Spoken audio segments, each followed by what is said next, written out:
back to the second segment of the show for today. We're talking to Dr. LMadu, and the issue is mining companies and environmental pollution in Africa. And Dr. LMadu, let's see if we can pick up where we left off before the first commercial break.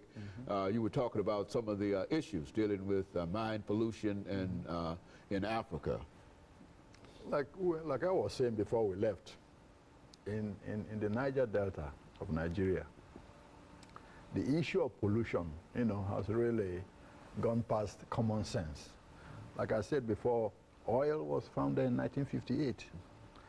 Till today, those who live in those communities are completely marginalized and don't even have access to pure drinking water, education, you name it. Their livelihood is completely destroyed, over 20 million strong.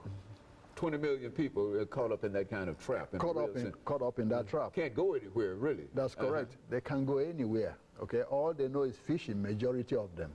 And because of these oil spills, they can hardly fish. So a lot of them are starving.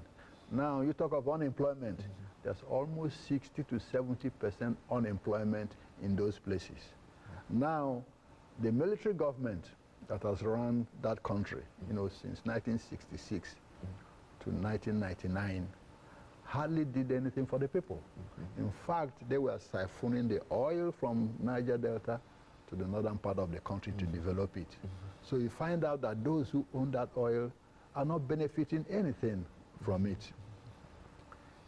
Fast forward, that's how we came to the Saro-Wiwa, case. Saro-Wiwa is from Ogoni, and he was executed because he stood up and said, look, we are tired of all this, okay? Shell BP, you either pay up or get out of our land. You cannot come here, take the oil, destroy the environment, and ship the money somewhere. I mean, just an example, in this country, Alaska has, you have the highest per capita income because of the small population and the oil. Those who live in Alaska won't allow you to take that oil to develop Tennessee while they're suffering. I mean, you understand that. But in Nigeria, it's the opposite case. Now, that's the reason why Saro-Wiwa spoke up and was executed by the military government, for standing up. They actually killed him because he was talking about... Exactly, yes. Saying, look, our environment is destroyed and we are not getting anything for it. Something needs to be done. Either Shell pays or leave our land. The army said, no, this nonsense, and clamped down on him. And eventually, some, intelligent folks, some lawyers in the United States brought a lawsuit against Shell BP in U.S. courts.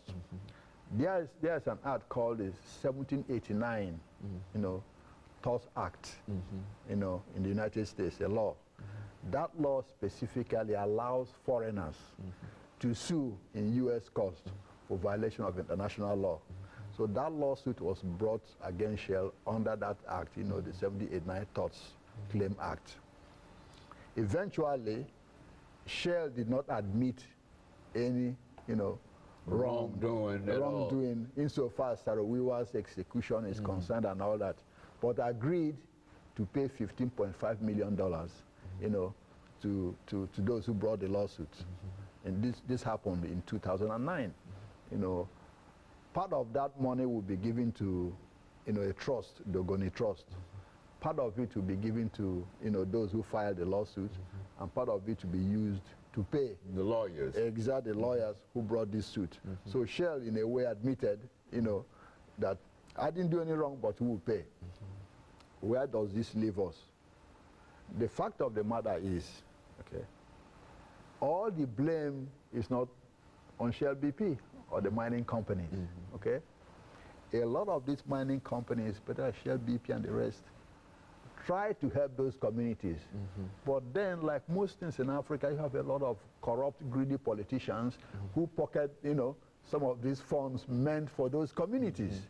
In some of those communities in the Niger Delta, Shell has tried to, build some schools or roads or give money, but some of the politicians there embezzle funds meant for their people. Meant for the schools and the communities. Exactly. They siphon it off. That's correct. Yes, no accountability. Fast forward, that's how you have MEND, movement for the emancipation of the Niger Delta. This is a guerrilla, group that took up arms to fight the Nigerian government because he feels, the people in the Niger Delta are being mistreated and abused. They are still fighting up till now, even though it's low intensity, but there's still violent conflict in the Niger Delta.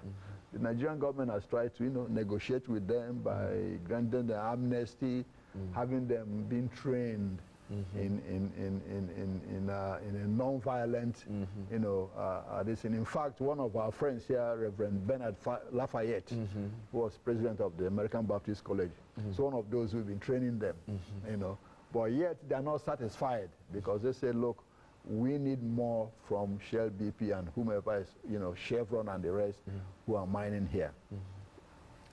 That's not the only problem. The money is not equitably shared, and it's not being used to clean the environment.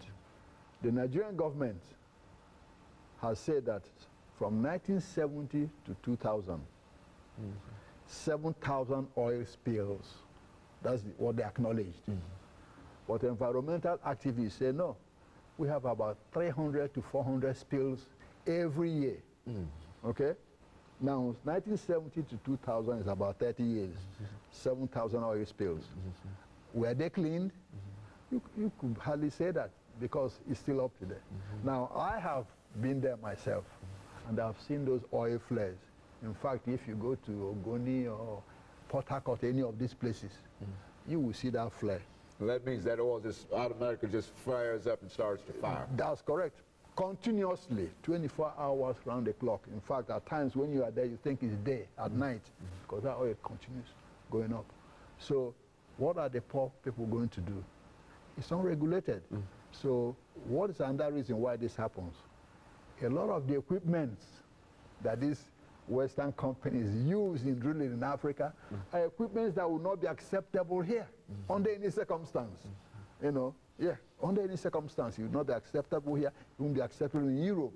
But still, they use them in Africa. And buy it and sell it in Africa. Exactly. They still buy and sell it in Africa because these equipments are so old, oil keep leaking from those pipes.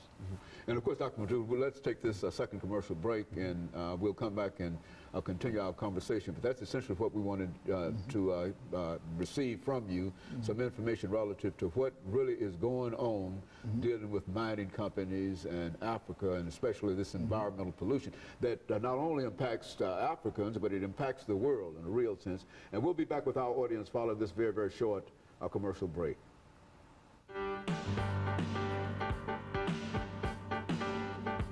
This final segment of the show for today